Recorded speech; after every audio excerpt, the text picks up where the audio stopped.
ñu ñuy seetaan. merci Papa Alé maa ngi nuyu mbokku Sénégalais yëpp. di la remercier tamit di ma dalal ci sa studio bi. pour moom nga wax ci affaire Ndeye Khady Ndiaye. waaw lan moo indi ñu ne dafa joxe façon tur yu bari.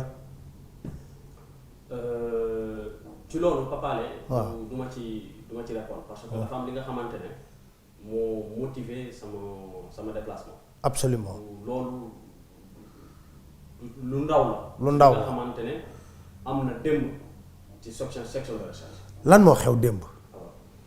lu ci xew moo di man à 17h 18h dañu ma woo pour ku soxla avocat mooy moom Ndeye Khady Ndiaye.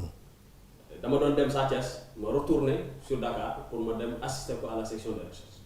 dañ ko convoqué woon section de recherche. moom dañu ko convoqué woon foofu démb saa moo nekkoon sa 4e audition à la section de recherche. 4e audition entre temps déglu nañu ko 3 fois à la section de recherche. démb ba ma assisté 18h yooyu c'était sa 4e audition à la section de recherche entre temps nag amuloon avocat est-ce que waxoon nañu ko nag ut avocat wala déet aw ma ci firnde parce que j'étais pas là mais en tout cas bu ñu ko informé da nga war a ut avocat moom wax na ni day ut avocat c'est comme ça qu'on m'a appelé pour ma dem assister.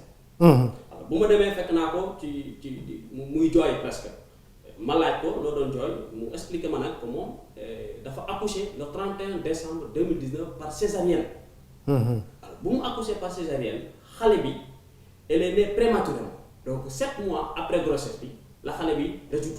ba mu juddoo xale bi dafa amul poids bi nga xamante ne qui lui permet de survivre donc ñu yóbbu ko à l'hôpital de Fann mooy Albert Royer bi nga xamante ne foofu la ñu yóbbu xale yi alors mu nekk foofu je rappelle que xale bi elle pèse c'est une fille elle pèse 800 grammes 800 grammes alors ci loolu noonu ba mu amee information boobu ma dem gis commandant de la section de recherche ma informé ko ma ne ko nag ñu ngi koy entendre fii pour des faits de proxénétisme li nga xamante ne sont pas du tout avérés des faits de diffusion. dañ ci dellu si waat. obscène dañ ci dellu. léegi ba mu amee loolu moom waxtaan ak moom commandant bi mu ne ma léegi nañu ko déglu suñu ko déglu ba pare moom il va organiser voir comment moom muy déplacé wu mu dem au niveau de l'hôpital pour allaiter xale bi parce que il faut mu allaiter xale bi te tamit mu koy kangourou. d'ailleurs dañu ciy ñëwaat ci même médecin bi bu muy def attestation médicale bi dafa ne.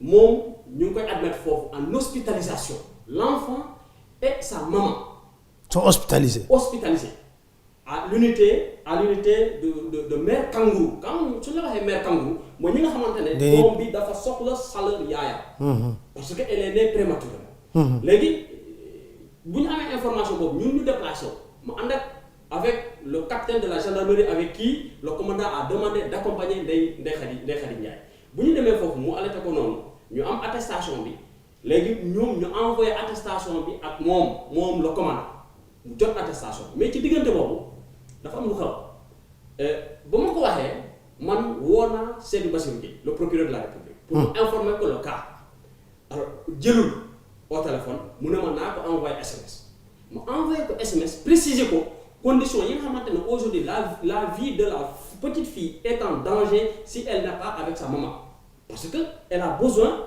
de sa maman alors bu ma ko informé loolu ci diggante bi am na communication entre moom ak commandant bi moo woowaat capitaine bi passe na ko ma wax commandant bi mu ne ma rappel Bassirou Gueye nee na dalay jël ma rappelé ko mu jël ma expliqué ko li ma ko expliqué mais moom mu jàpp ni que ñoom li ñu bëgg mooy dañ koy placer garde à vue mu sukkandiku ci loolu dañ koy placer garde à vue mais garde à vue bi fan lañ ko teg teguñu ko ci dara pour ma wax la te yàlla moo ñu tiim teguñu ko ci dara lépp li nga xamante ne ñu ngi ko koy bëgg a tuumal moom xale bi def ko ce qui se passe en fait Papa Alé c'est que moom dañu bëgg moom mu revenir sur cette déclaration bi nga xamante ne def na ko ci presse bi mais damay rappeler une chose la dame là elle a des papiers qui lui donnent l'autorisation d'exercer ce qu'elle est en train de faire ce qu'elle est en train de faire c'est un salon de beauté de gommage de nettoyage de visage de massage bi nga xamante ne nit ku sonn la wala nit ku feebar la loolu lay def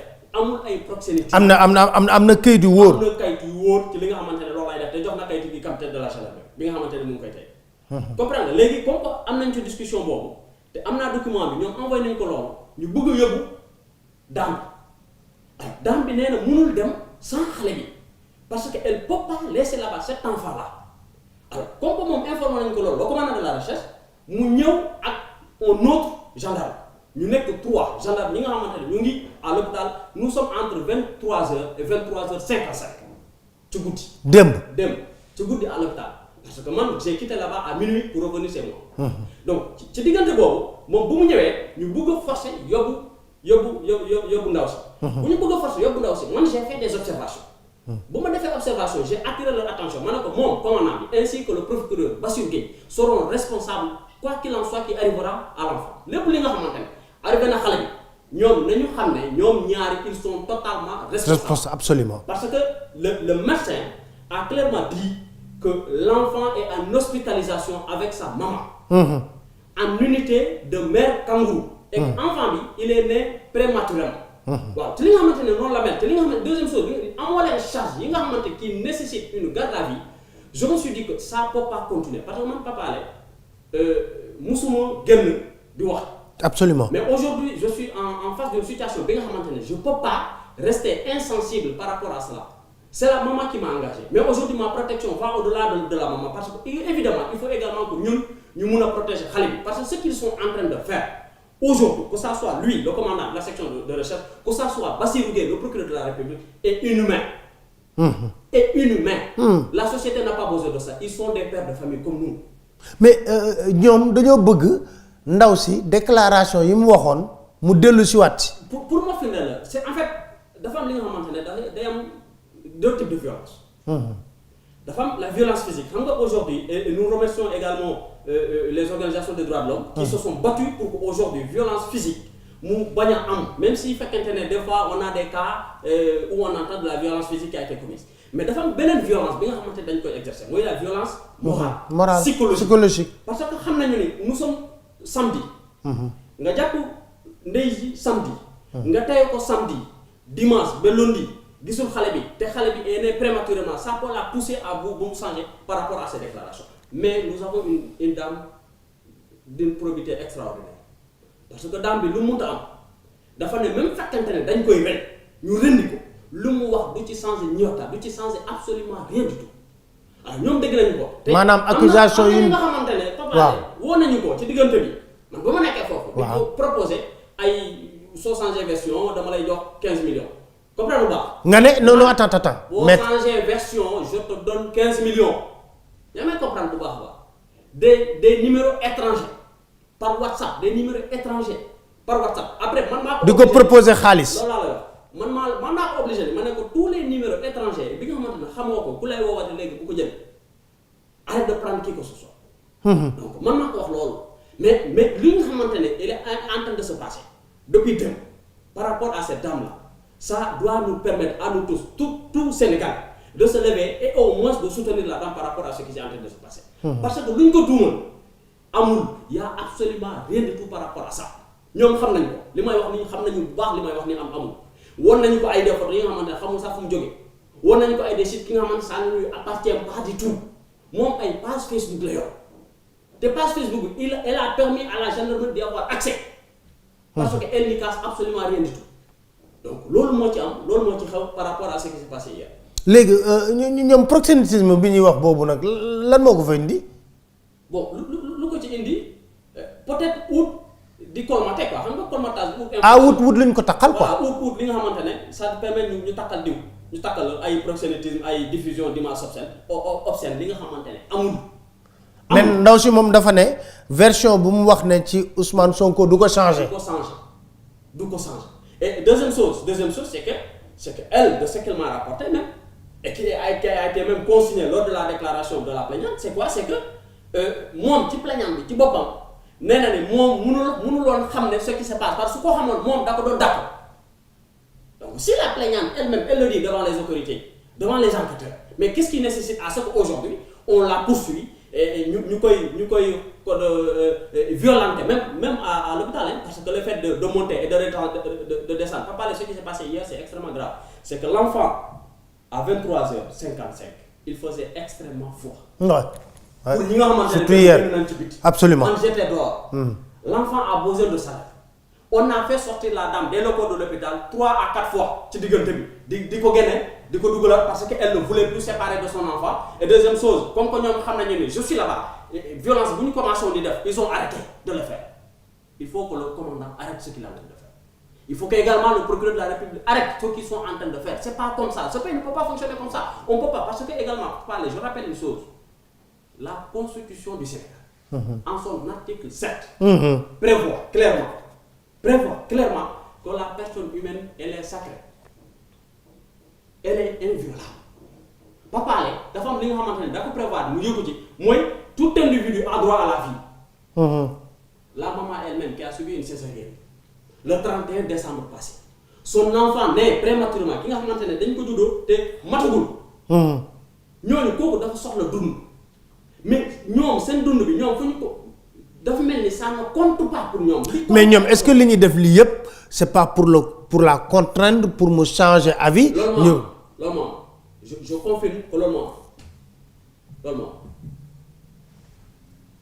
sa kàddu gu mujj lan lay doon. sama kàddu gu mujj mooy di wax sénégalais li nga xamante ne ñu ngi koy wax ci dam bi amul ça n'existe pas du tout ay fenn ay waxul lii ay wax na lii c'est une dame très brave. Et qui a également dafa am soutien de son mari mooy son époux. jëkkëram da ko ci soutenir te li nga xamante ne nee na lu munta am ci àdduna wax dëgg te yàlla tax. te moom ci loolu la taxaw nee na quelque soit ay millions yu ñu koy jox day wax dëgg tey day wax dëgg suba parce que loolu moom mooy ngor te ci loolu lay taxaw man su ma defee lii li ma naka di def nii parce que j'ai vécu cette injustice là hier c'est pas normal. Ça ne peut pas se passer dans ce pays-là, c'est impossible. Donc, les Sénégalais, nous savons que ce que nous avons dit, ça n'existe pas. Nous savons que ça ne me concerne pas, parce que je ne suis pas un avocat de Sonko. Les avocats de Sonko vont se prononcer par rapport à ça. Mais moi, ce que je peux prononcer, moi, les faits qui se sont déroulés hier, en présence du commandant de la section de recherche qui a donné instruction à ces hommes. Pour qu'on mette la pression, pour changer. Non, à faire descendre la dame. Parce que pression, l'objectif c'est ça. Voilà, qu'on ne se voile pas la face. L'objectif, ce n'est que ça, parce que sa déclaration n'avance pas.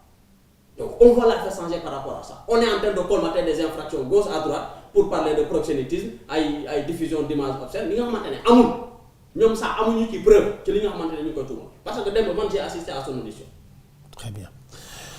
Maître maa ngi lay sant di la gërëm bu baax a baax waaw xam nga rek Dakar Matin moom nu quand l'information est une information bu ñu war a jox askan wi dañ leen koy jox on va suivre le dossier ni mu ko waxee ay avocat Ousmane Sonko tamit ñu war a défendre Ousmane Sonko dinañ wax ñoom tamit ñu jël seen version mais réew mi war nañu ànd ak dal vraiment dal baax na ci parce que ni ngi ci ay xat-xat yoo xam ne dara jaru ko fi di leen sant di leen gërëm di leen dig daje ci beneen gan ci seen émission autour du micro jërë ngeen jëf.